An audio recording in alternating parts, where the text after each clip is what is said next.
Olá, boa noite. Boa noite. Na abertura dos debates na Assembleia Geral da ONU, o presidente Jair Bolsonaro faz um discurso considerado agressivo. Com ataques a governos e à Organização das Nações Unidas. A presidente da Câmara nos Estados Unidos inicia um processo de impeachment contra o presidente Donald Trump. No Reino Unido, a Suprema Corte revoga a decisão do primeiro-ministro de suspender o parlamento. Boris Johnson queria facilitar a saída da União Europeia. O governador do Rio acaba com a gratificação que incentivava a polícia a matar menos. O Ceará decide transferir dezenas de presos no 5º dia de ataques criminosos. O Congresso derruba mais da metade dos vetos do presidente Bolsonaro à lei de abuso de autoridade. Deputados que analisam o pacote anticrime aprovam regras mais rígidas para a progressão do regime de prisão. No Rock in Rio, palco que vai receber artistas de comunidades do Rio. Veja agora no Jornal Nacional.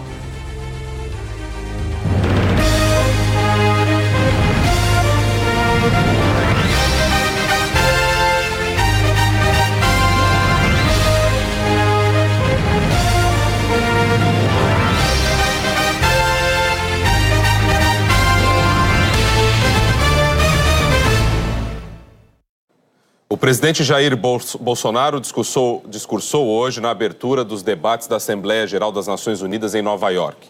Um discurso considerado agressivo, com ataques indiretos a governos estrangeiros, a lideranças indígenas e com cobranças à própria ONU. Como manda a tradição, o Brasil abriu os debates da Assembleia Geral das Nações Unidas.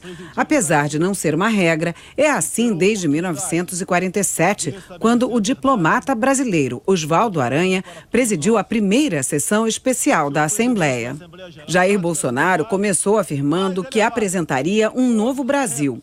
Meu país esteve muito próximo do socialismo, o que nos colocou numa situação de corrupção generalizada, grave recessão econômica, altas taxas de criminalidade e de ataques ininterruptos aos valores familiares e religiosos que formam nossas tradições. Ele criticou o programa Mais Médicos, criado no governo da presidente Dilma Rousseff em parceria com o governo cubano. Um verdadeiro trabalho escravo, acreditem, respaldado por entidades de direitos humanos do Brasil e da ONU. Bolsonaro fez uma referência velada ao golpe militar de 1964. Há poucas décadas, tentaram mudar o regime brasileiro e de outros países da América Latina. Foram derrotados. Jair Bolsonaro afirmou que o livre mercado, as concessões e as privatizações já são uma realidade em seu governo. A economia está reagindo ao romper vícios e amarras de quase 2 décadas de irresponsabilidade fiscal, aparelhamento do Estado e corrupção generalizada. E comemorou a assinatura do que chamou de 2 maiores acordos de livre comércio da história do país, com a União Europeia e com a Área Europeia de Livre Comércio. No primeiro discurso de abertura dos debates da Assembleia Geral da ONU, o presidente Jair Bolsonaro também falou sobre a Amazônia. Ele defendeu a soberania brasileira sobre a região de floresta e a política ambiental do governo. O presidente afirmou que o governo dele tem um compromisso solene com a preservação do meio ambiente e buscou minimizar os incêndios florestais, atribuindo parte das queimadas aos povos indígenas na Amazônia. Nessa época do ano, o clima seco e os ventos favorecem queimadas espontâneas e também as criminosas. Vale ressaltar que existem queimadas praticadas por índios e populações locais, como parte de sua respectiva cultura e forma de sobrevivência. Sem citar nomes, fez uma crítica ao presidente da França, Emmanuel Macron. É uma falácia dizer que a Amazônia é patrimônio da humanidade e um equívoco, como atestam os cientistas, afirmar que a Amazônia, a nossa floresta, é o pulmão do mundo. Valendo-se dessas falácias, um ou outro país, em vez de ajudar, embarcou nas mentiras da mídia e se portou de forma desrespeitosa com espírito colonialista. Questionaram aquilo que nos é mais sagrado, a nossa soberania. Bolsonaro afirmou que 14% do território brasileiro são demarcados como terra indígena e disse que não pretende ampliar essas reservas. A visão de um líder indígena não representa a de todos os índios brasileiros. Muitas vezes, alguns desses líderes, como o cacique Raoni, são usados como peça de manobra por governos estrangeiros na sua guerra informacional para avançar seus interesses na Amazônia. Bolsonaro leu uma carta do Grupo de Agricultores Indígenas do Brasil, em que os integrantes pedem uma nova política indigenista no país. A carta afirma que o grupo, formado por 52 etnias, dá apoio total para que a indígena Izani Calapalo, do Parque Indígena do Xingu, em Mato Grosso, apresente para as Nações Unidas a realidade dos povos indígenas brasileiros. Muitas comunidades estão sedentas para que o desenvolvimento dessa parte do Brasil finalmente ocorra sem amarras ideológicas ou burocráticas. Isso facilitará o alcance de uma maior qualidade de vida nas áreas do empreendedorismo, saúde e educação. Uma nova política indigenista no Brasil é necessária. O tempo urge. Medidas arrojadas podem e devem ser incentivadas na busca pela autonomia econômica dos indígenas. Bolsonaro afirmou que defende uma política de tolerância zero contra o crime, inclusive contra crimes ambientais, e elogiou o trabalho do ministro da Justiça, Sérgio Moro, quando era juiz no combate à corrupção. Há pouco, presidentes socialistas que me antecederam desviaram centenas de bilhões de dólares, comprando parte da mídia e parte do parlamento. Tudo por um projeto de poder absoluto. Foram julgados e punidos graças ao patriotismo, perseverança e coragem de um juiz que é símbolo no meu país, o doutor Sérgio Moro. E encerrou o discurso de pouco mais de 30 minutos com uma cobrança à ONU. Não estamos aqui para apagar nacionalidades e soberanias em nome de um interesse global abstrato. Esta não é a organização do interesse global, é a Organização das Nações Unidas. Assim deve permanecer. Depois do discurso na ONU, ao sair para almoçar, o presidente Jair Bolsonaro negou que a fala dele tenha sido agressiva. Bolsonaro disse que foi objetivo e contundente. O discurso provocou reações. O governo de Cuba reagiu às críticas do presidente Jair Bolsonaro ao programa Mais Médicos. Numa rede social, o presidente cubano Miguel Díaz-Canel chamou as afirmações de Bolsonaro de calúnias sobre Cuba e a cooperação médica internacional. O ministro das Relações Exteriores de Cuba, Bruno Rodrigues, disse que Bolsonaro delira e expressa nostalgia pelos tempos da ditadura militar e que o presidente deveria cuidar da corrupção no judiciário, no governo e em sua família. Depois do discurso, líderes da Articulação dos Povos Indígenas do Brasil, que estão em Nova York, convocaram uma entrevista coletiva para reagir à fala do presidente. Eles criticaram o fato de Bolsonaro ter levado à ONU a indígena Izani Calapalo, porque, segundo eles, ela não é uma líder indígena reconhecida. Nós estamos aqui legitimados pelo nosso coletivo indígena, desses pelo menos 305 povos, pelas mulheres, por homens, por anciões, lideranças indígenas do Brasil. Nós estamos lutando há muito tempo em favor da vida, em favor da Amazônia, em favor de todos os biomas. Porque o nosso entendimento, defender a vida, não é local, é para todo mundo. Estamos bastante assustados com o pronunciamento do Bolsonaro. Não apresentou nada em concreto para combater os incêndios na Amazônia. O seu discurso na ONU foi para agradar setores econômicos. Diplomatas e ambientalistas falaram ao Jornal Nacional sobre o discurso do presidente Bolsonaro. A expectativa era de um discurso em tom mais conciliador, uma oportunidade para reforçar a preocupação do Brasil com o meio ambiente. Mas não foi bem assim, disse o ex-embaixador Marcos Azambuja. Eu acho que você chegar em Nova York, nas Nações Unidas, e fazer uma defesa da soberania, da supremacia nacional, da supremacia do interesse nacional, sobretudo mais, de desconfiança dos meios de comunicação, de criticar as ONGs. É impróprio. O que me pareceu é que havia no discurso uma ideia de que a ideologia, segundo o nosso presidente, é o que os outros acreditam. O que ele acredita é apenas a verdade. O Observatório do Clima, uma rede de 37 entidades da sociedade civil que monitora as mudanças climáticas, disse em nota que o presidente, ao abdicar a tradicional liderança do país na área ambiental em nome de sua ideologia, põe em risco o próprio agronegócio que diz defender. O presidente deixou escapar a oportunidade de mostrar um país que investe em soluções, de mostrar um país que é amigo do meio ambiente, de mostrar um país que encara os seus problemas e apresenta um caminho para resolvê-los. A Amazônia está sofrendo, ela precisa de uma solução. Isso pode colocar a imagem do país, os nossos negócios a perder. O discurso do presidente só isola o Brasil. O ex-embaixador Rubens Barbosa disse que esperava um discurso menos agressivo e mais cuidadoso.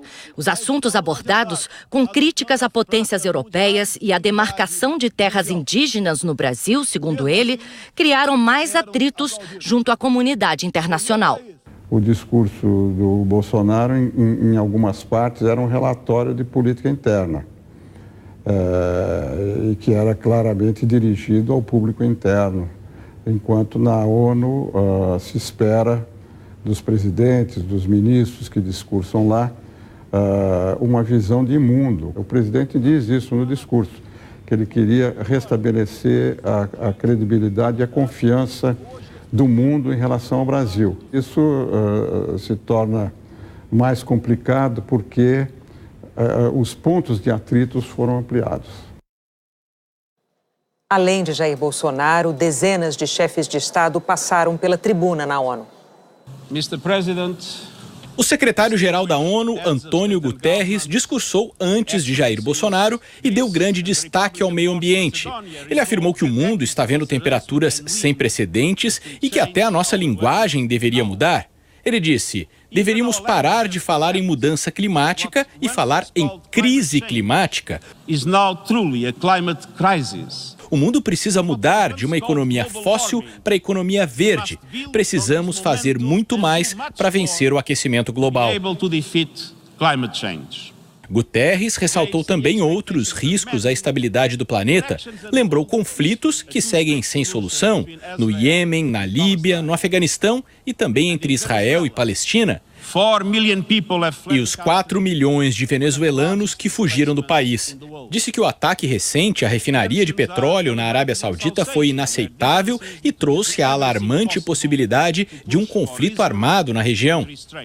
E concluiu: espero por um futuro em que todos os países da região possam viver em respeito mútuo. O presidente americano sempre faz um dos discursos mais esperados, se não o mais aguardado, da Assembleia Geral. Esse ano não foi diferente e havia uma grande expectativa sobre como Donald Trump iria abordar o assunto Irã. E o presidente americano disse que o Irã tem sede de sangue e é o maior patrocinador do terrorismo mundial. Afirmou que o país não pode ter acesso à tecnologia nuclear e convocou outras nações a se juntar aos Estados Unidos a pressionar o Irã, mas ressaltou que há um caminho para a paz. O presidente falou também da China e da disputa comercial, criticou a inclusão do país na Organização Mundial do Comércio e disse que a China não pode ser tratada como um país em desenvolvimento.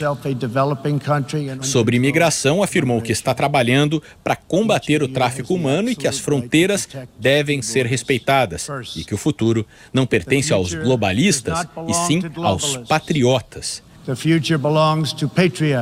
Durante a tarde, o presidente francês Emmanuel Macron disse: as crises que estamos enfrentando hoje não podem ser resolvidas pelo isolacionismo. E o foco dele foi o meio ambiente. Ele não citou diretamente o Brasil, mas disse que o mundo está perdendo a batalha nas florestas. Numa referência ao encontro que teve ontem para discutir a situação das florestas tropicais, Macron afirmou: através do comprometimento de todos, acredito que demos um importante passo em defesa da floresta amazônica e das florestas africanas. E pediu: os grandes países, as organizações internacionais, as ONGs e todos os países preocupados com a Amazônia não fiquem tímidos nessa tribuna.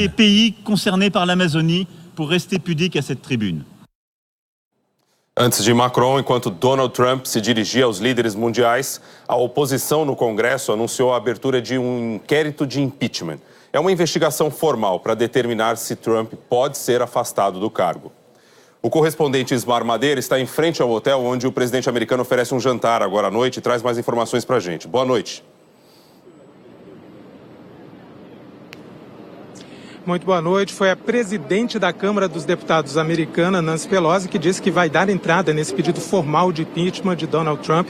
Ela disse que se baseia na informação de que Trump teria pressionado o presidente da Ucrânia, Volodymyr Zelensky, a investigar o ex-vice-presidente americano Joe Biden. O Joe Biden é democrata, ou seja, de oposição a Donald Trump, e é um dos favoritos a disputar no ano que vem a eleição pelos democratas à presidência aqui nos Estados Unidos. O líder do Partido Republicano, de Donald Trump, Kevin McCarthy, na Câmara dos Deputados, disse que os democratas estão presos à eleição passada, que eles perderam, e que é hora de colocar o povo acima da política. Rodrigo. Ismar, como é que fica agora os próximos passos no Congresso americano? Pois é, esse é só o começo. O pedido tem que ser ainda analisado pela Câmara dos Deputados e, para ser aprovado lá, precisa de uma maioria simples. Depois iria para o Senado, onde precisaria de 2/3 para ser aprovado. Na Câmara dos Deputados, a maioria é democrata, de oposição a Trump. Já no Senado, a maioria é republicana, partido do presidente. Donald Trump reagiu numa rede social, disse que amanhã vai liberar na íntegra a transcrição de todas as conversas que teve com o presidente ucraniano e que esta é a maior e mais destrutiva caça às bruxas de todos os tempos. Neste momento, ele está no hotel aqui atrás, reunido com líderes de todo mundo que vieram participar de reuniões da ONU, entre eles o presidente Jair Bolsonaro. Mais cedo, os dois se encontraram lá na sede da ONU, logo depois do discurso de Jair Bolsonaro, apertaram as mãos, falaram rapidamente, mas não houve um encontro fechado entre os dois. Aqui, deste jantar, Jair Bolsonaro vai direto para o aeroporto, onde segue ainda hoje para o Brasil. Rodrigo, Renata.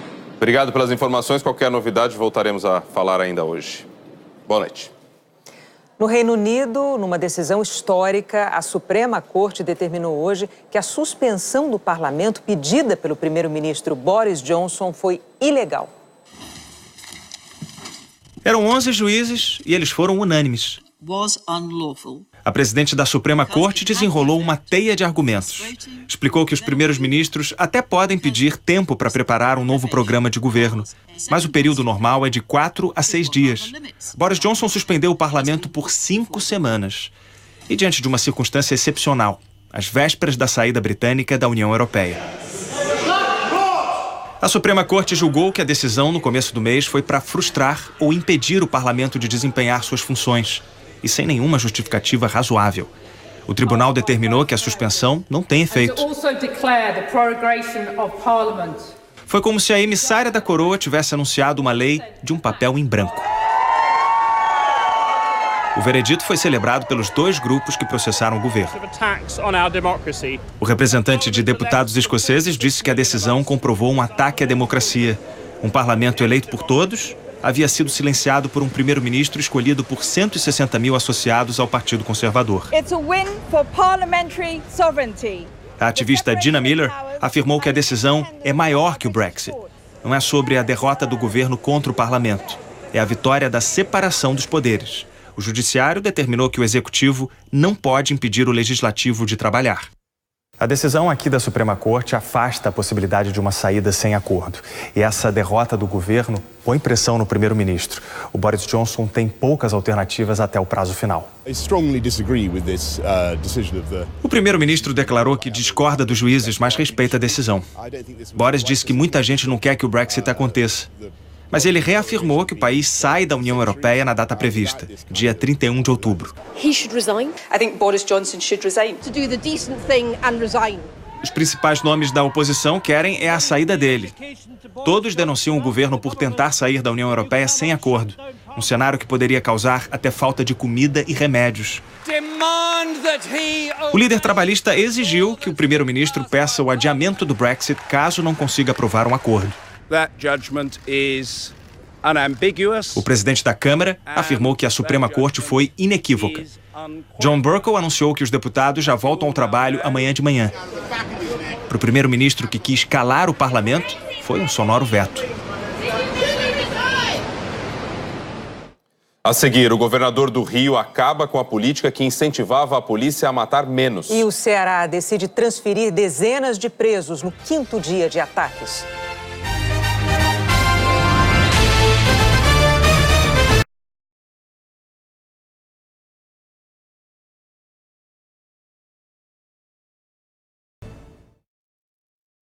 O Ceará está enfrentando hoje o 5º dia seguido de ataques.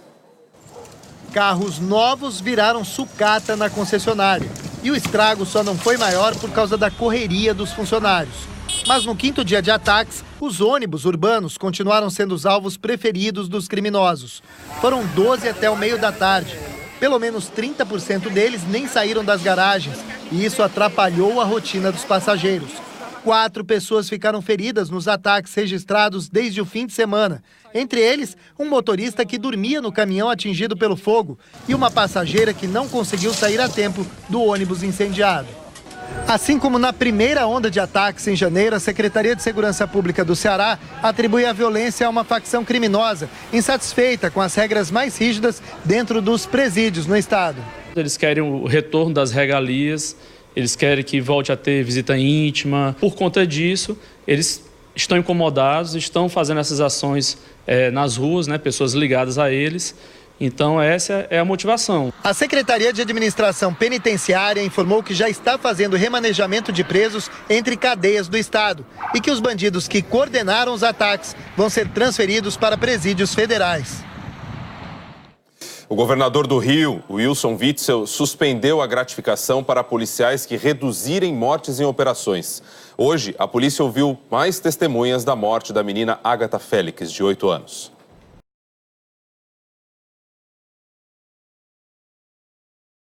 Na saída, ele reafirmou que, na hora em que a menina foi morta, não havia nenhum confronto na favela. Não teve tiroteio, foi só o policial que disparou. Só isso. Não tinha nem operação nem tiroteio.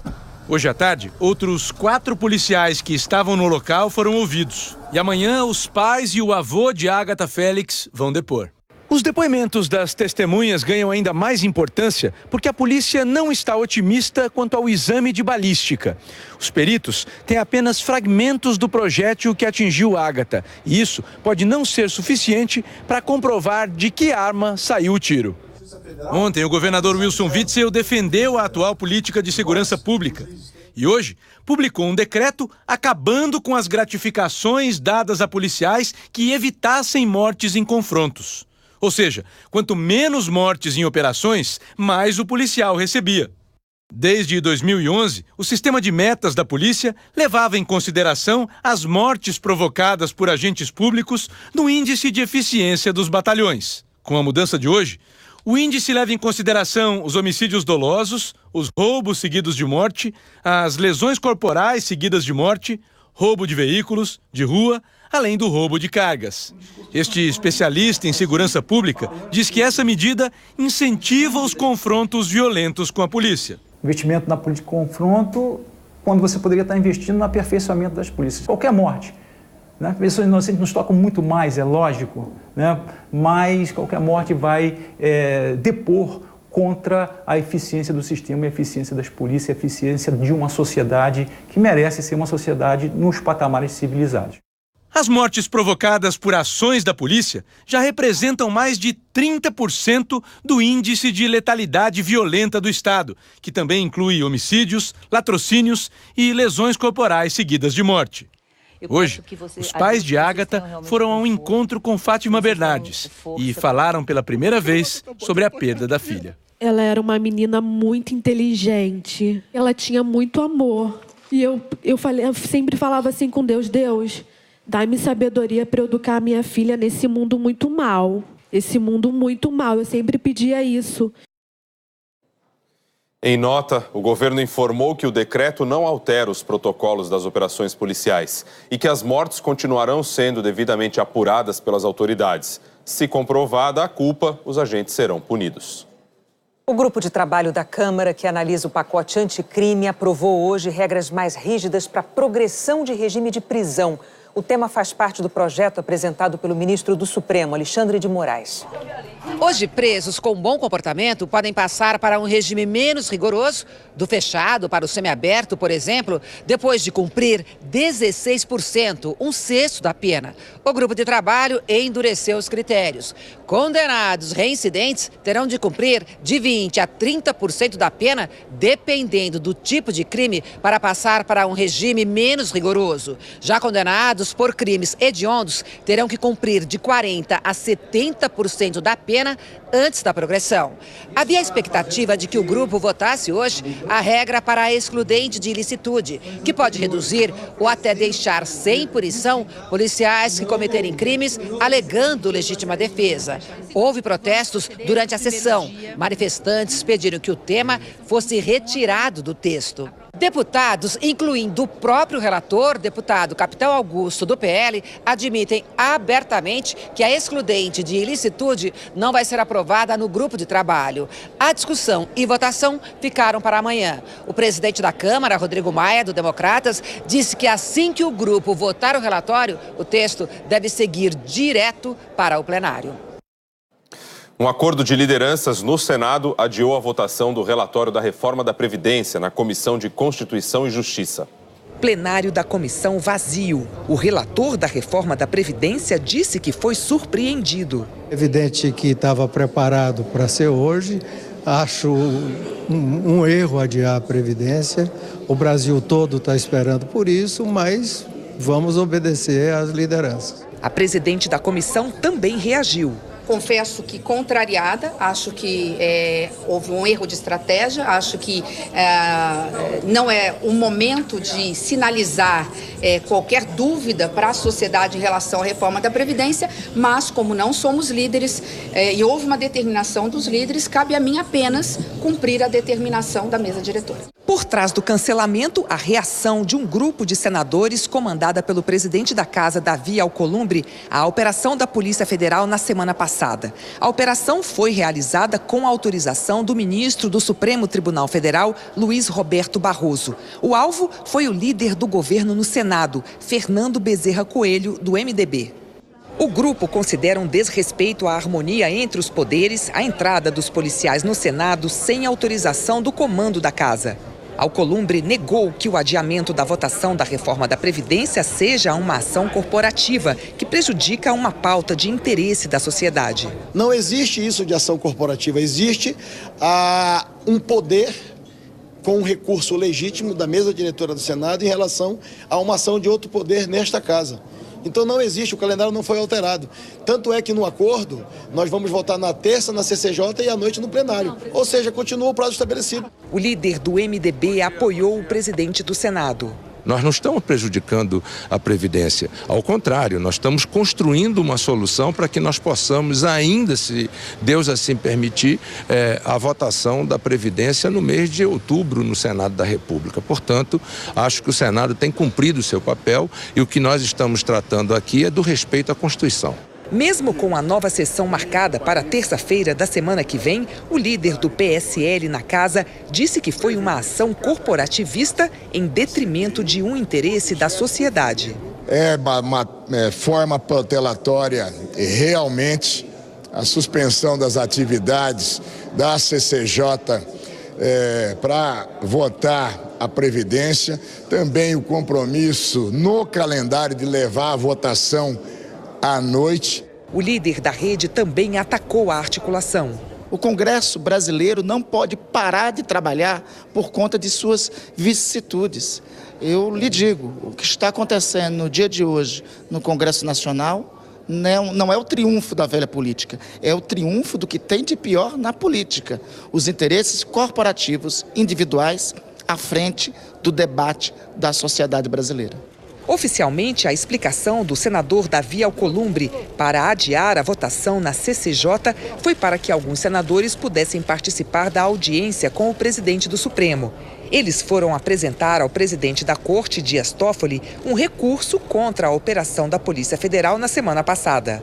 Vamos procurar, evidentemente, instruir esse pedido, ouvir o relator, as suas razões, vamos conversar com os colegas e depois iremos analisar esse pedido. A questão da atuação direta da polícia e sem o aval da Procuradoria-Geral da República, este é um tema que não há um precedente do colegiado, que eu me lembre. Eu tenho que conversar com os colegas se eles acham também esse tema importante, no sentido de ser algo para uma deliberação do plenário. Durante a tarde, o senador Fernando Bezerra Coelho pediu ao Supremo que as provas coletadas na operação sejam consideradas ilegais. A defesa alega que a Polícia Federal não cumpriu a ordem do ministro Barroso de justificar a relação do objeto apreendido com a apuração. A Polícia Federal afirmou que não se manifesta sobre decisões judiciais e que é lícito e natural que as partes no processo busquem na Justiça o reconhecimento de suas demandas. O ministro Luiz Roberto Barroso não comentou. O Supremo Tribunal Federal tornou público agora há pouco o relatório parcial da Polícia Federal sobre a operação no Senado. A polícia relatou a apreensão na casa do deputado federal Fernando Coelho Filho do DEM de R$55 mil em dinheiro vivo, divididos em envelopes. Já no gabinete do senador Fernando Bezerra Coelho, os agentes encontraram um HD de um servidor com uma planilha considerada suspeita, contendo, segundo a Polícia Federal, uma relação de doadores ocultos. De acordo com o delegado Edson Lopes, que assina o relatório, é preciso analisar melhor o material para uma devida conclusão. Essa operação da Polícia Federal na semana passada também teve impacto na análise dos vetos presidenciais à lei sobre abuso de autoridade. Vamos conversar com a Délis Ortiz lá em Brasília. Boa noite, tem os detalhes. Délis. Boa noite, Renata. A sessão do Congresso acabou agora há pouco. O presidente do Senado, Davi Alcolumbre, tinha pressa na votação dos vetos do presidente Jair Bolsonaro ao projeto de abuso de autoridade. A sessão do Congresso foi convocada na véspera. Até o líder do governo, o senador Fernando Bezerra Coelho, do MDB, concordou. Uma reação à ação da PF no Senado em que ele foi alvo. O líder do PSL, senador Major Olímpio, foi um dos poucos a defender a manutenção dos vetos ao projeto de abuso de autoridade que, segundo ele, tenta acabar com a Lava Jato. E depois de muita discussão, deputados e senadores derrubaram 18 vetos. Deixa eu abrir aqui só para ler. Na prática, entre outros, os seguintes pontos da lei passarão a valer. Eles limitaram a ação de investigadores e juízes. Então, passarão a valer, por exemplo, o ponto que define que o crime de abuso de autoridade seria de ação penal pública incondicionada, ou seja, quando a denúncia pode ser feita pelo Ministério Público, mesmo sem manifestação expressa da vítima. A lei também autoriza a abertura de uma ação privada caso o MP não haja. Em um ponto muito polêmico, era o que vai ser mantido também, o que define como crime violar os direitos ou prerrogativas de advogados. O Congresso manteve 15 vetos, ou seja, não estarão na lei de crimes por abuso de autoridade, entre eles, submeter preso ao uso de algemas, quando estiver claro que não há resistência à prisão, ameaça de fuga ou risco à integridade física do preso. Induzir ou instigar pessoa a praticar infração penal com o fim de capturá-la em flagrante. Renata Bocardi. Com todo, 18 vetos presidenciais aí derrubados. Obrigada, Délis.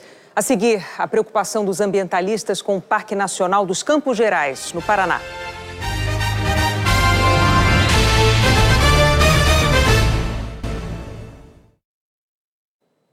O Senado aprovou indicações políticas para o Conselho Administrativo de Defesa Econômica, o CAD. As indicações só foram aceitas depois de acordos de parlamentares com o Executivo. Negociações que o próprio governo sempre criticou. O CAD é responsável pela análise de fusões de empresas e pelo julgamento de infrações como a prática de cartéis, a combinação de preços entre empresas. O Conselho tem 7 vagas e atualmente está com apenas 3 integrantes, sem o quórum mínimo de 4 para realizar julgamentos. Os indicados pelo presidente da República têm de passar por uma sabatina na Comissão de Assuntos Econômicos do Senado e depois pelo plenário. Em maio, o presidente Jair Bolsonaro chegou a encaminhar ao Senado 2 nomes para o CAD, os 2 indicados pelos ministros da Justiça e da Economia. Senadores não gostaram porque as indicações não teriam sido negociadas com eles. E o presidente do Senado, Davi Alcolumbre, do Democratas, não marcou as sabatinas. Em agosto, o presidente Bolsonaro retirou as indicações e apresentou mais 4 novos nomes que tiveram a chancela de Alcolumbre.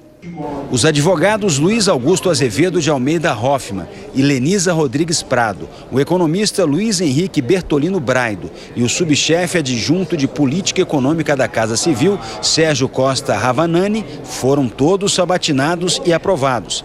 A comissão também aprovou a recondução do superintendente do CAD, Alexandre Cordeiro Macedo. O nome dele está na lista de indicações políticas. Seria do presidente do Progressistas, o senador Ciro Nogueira, que nega o pedido. No Senado, aposta que o preenchimento de cargos com o aval dos senadores pode ajudar na sabatina do deputado Eduardo Bolsonaro, do PSL, se ele for indicado para embaixador nos Estados Unidos. A prática recebeu críticas. Isso é péssimo, né? A instalação do balcão de negócios com a política do toma lá da cá é um desastre para o governo e para a instituição que nós representamos. O líder do PSL, partido do presidente Bolsonaro, nega qualquer tipo de barganha do governo.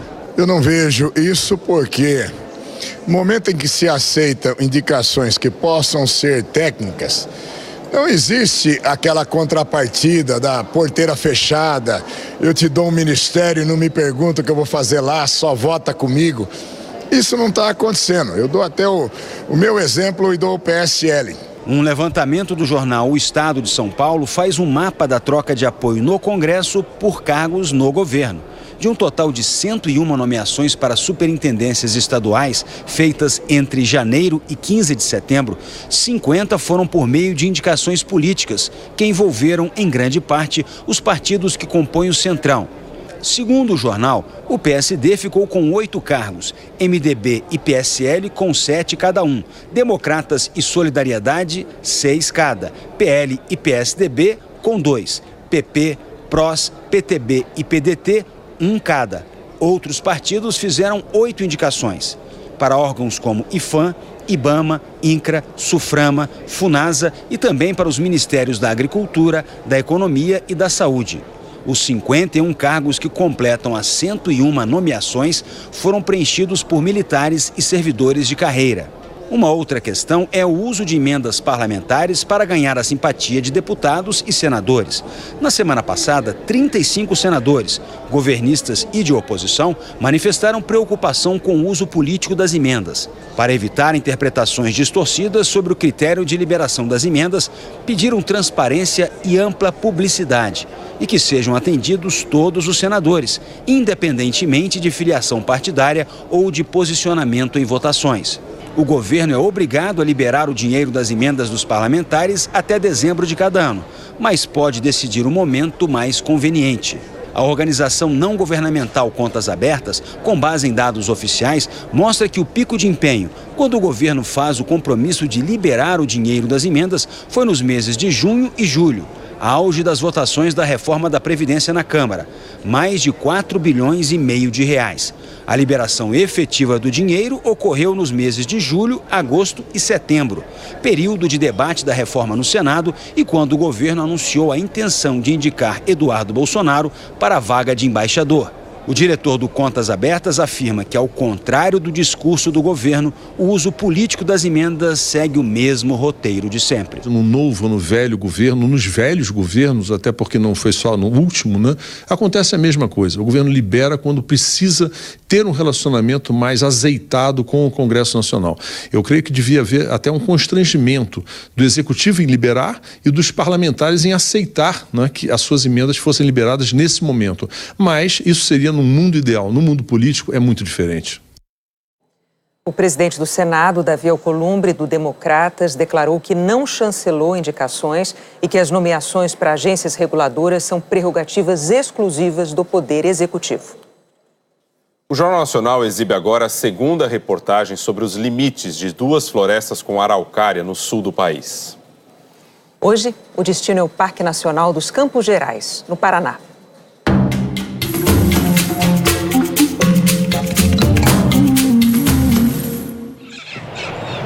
A araucária jovem tem formato de cone. Adulta, ela abre seus braços sobre a floresta como num abraço e, com os anos, pode virar uma gigante. Olha, essa é a maior araucária que a gente encontrou nessa viagem. Ela é tão grande, tão antiga, né, que é preciso 4 pessoas para conseguir abraçá-la. Nós vamos mostrar para vocês. Toda a nossa equipe, né, tá aqui. Então, para a gente conseguir abraçar essa araucária gigante, centenária.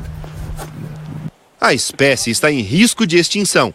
Só não chegou à categoria de criticamente ameaçada graças às unidades de conservação. O Parque Nacional dos Campos Gerais foi criado em 2006 para proteger a área mais importante do que sobrou do ecossistema formado pela floresta com araucária e os campos naturais no estado do Paraná. De acordo com pesquisadores, ela é fundamental para a preservação da biodiversidade. Mas ao longo dos anos, a agricultura continuou avançando. E hoje as áreas de campo estão praticamente extintas no estado. Só restam 4% da cobertura original. Tudo que nós estamos vendo hoje da agricultura nessa área foi feito em cima das áreas de campo e a região foi rapidamente transformada e sobraram poucas manchas de campo em todo o Paraná. O parque tem um grave problema fundiário. Toda a sua área é privada. São 150 proprietários que nunca foram indenizados. A gente precisa trabalhar, mas incluindo e não excluindo. Vamos tirar as famílias, vamos tirar as propriedades, vamos tirar as casas centenárias, vamos tirar tudo isso para deixar um campo que hoje ele foi mudado, né? O ministro do Meio Ambiente, Ricardo Salles, criou um grupo de trabalho para analisar as reivindicações de produtores locais que estão dentro dos 2 parques que protegem a floresta com araucária. Nenhuma alteração vai ser feita no sentido de colocar em risco qualquer bioma ou qualquer tipo de vegetação em qualquer lugar do Brasil. O que nós precisamos é ter a responsabilidade de reconhecer que a demarcação, a criação de unidades de conservação, ela tem que seguir um processo técnico. Como resolve a questão fundiária e como é que convive a criação do parque com as comunidades, com as pessoas que já viviam lá antes dessas unidades serem criadas. Este ambientalista concorda que os problemas fundiários têm que ser resolvidos, mas o parque tem que ser poupado. O governo deveria estar empenhado em criar novos parques, implantar verdadeiramente os parques já criados, desapropriar o que tem que ser desapropriado, indenizar os proprietários que têm que ser indenizados, com preço justo, ninguém é contra isso. O futuro desses 2 ecossistemas está nas mãos dessa discussão.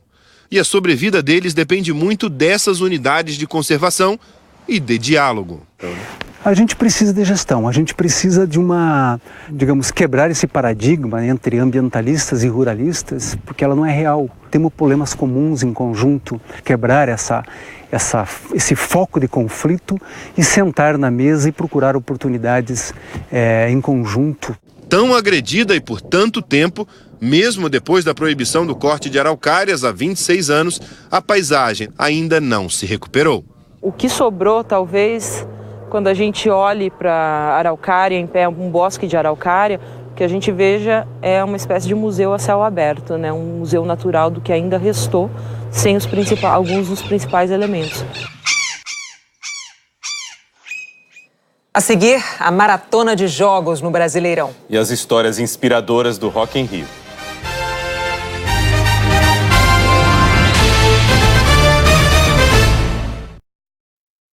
O Rock in Rio começa sexta-feira e hoje foi o último teste com queima de fogos.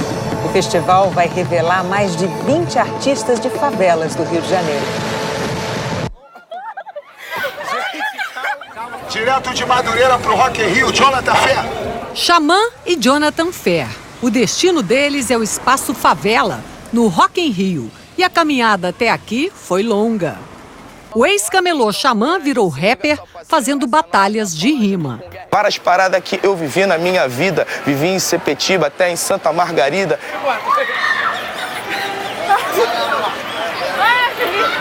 Eu ganhava a batalha, conseguia a roupa, vinha aqui no camelô e tentava vender para alguém, conseguia vender, fazer meu dinheiro, o meu almoço, a minha janta. O momento agora é outro. Xamã está em Paris gravando um clipe.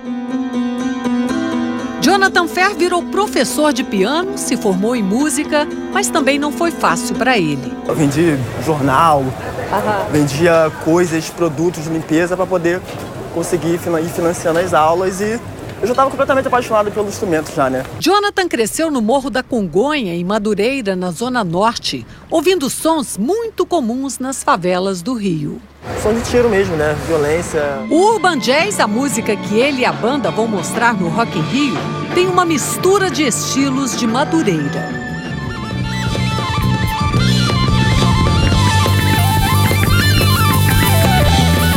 Tem uma galera jovem que até então achava que jazz era música do antigo, dos avós, e hoje tá conectando com a minha música, com o meu som também, isso me deixa muito feliz. Love is the way, love is the way. O Jonathan já tinha passado por vários instrumentos quando decidiu que seria pianista e tocaria jazz do jeito dele. Um problema porque não tinha dinheiro, era um pianista sem piano. Até que o talento dele chamou a atenção de admiradores e ele ganhou esse presente aqui, ó. Já tinha 30 anos e 15 de carreira quando finalmente se tornou um pianista com piano.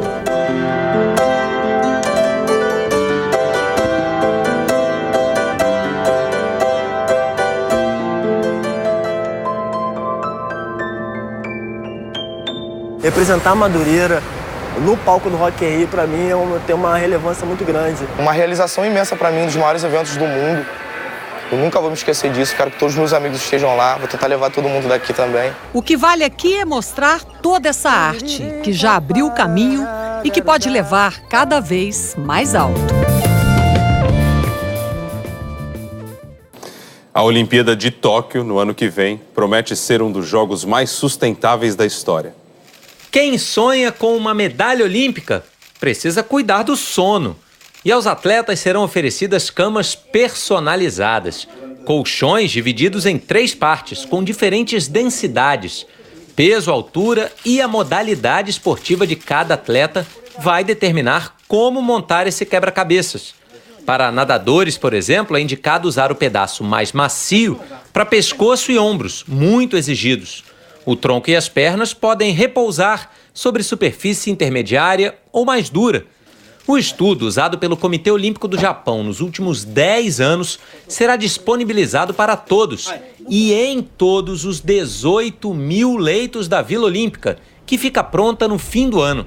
As novidades não estão apenas nos colchões, mas também na cama em si. Olha aqui, ó. São feitas de papelão. Aliás, todo o conjunto aqui é reciclável. Tudo vai ser reaproveitado. E os representantes do comitê organizador garantem que o papelão tem alta resistência à água e fogo, inclusive, e suporta um peso de até 200 quilos. E depois dos jogos, é só botar a cabeça no travesseiro e relembrar momentos com os quais sonharam durante tanto tempo. Depois de 3 meses, o Brasileirão volta a ter rodadas às quartas e quintas-feiras. É uma sequência de jogos que vai exigir muito preparo físico dos jogadores. Vai ser preciso força, resistência, muito preparo físico.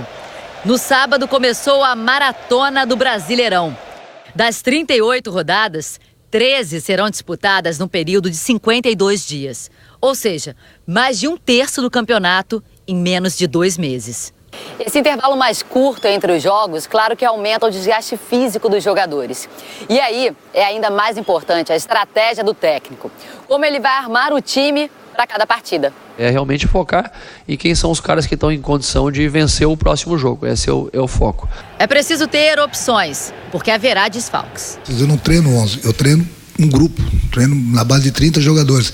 Então cada um tem que estar sempre preparado. Grêmio e Flamengo, que também disputam a semifinal da Libertadores, terão 15 jogos em sequência. Todo mundo vai ter que estar preparado para jogar. O míster vai precisar de todo mundo, então todo mundo tem que estar ligado, focado. Um elenco que quer lutar para ser campeão tem que apresentar essas soluções mesmo. É pouco tempo para treinar, pouco tempo para recuperar. Nós vamos descansar, nos alimentarmos, treinarmos pouco e jogar. E ainda tem o deslocamento. Você joga em Salvador, depois vai jogar lá no Sul, você tem que sair 2 dias antes. E aí você tem aeroporto, espera de aeroporto, espera de voos, então tudo isso causa um prejuízo, principalmente para nós aqui de Salvador. As próximas semanas serão decisivas e bem intensas. O Jornal da Globo é depois de The Voice Brasil. Boa noite. Boa noite, até amanhã.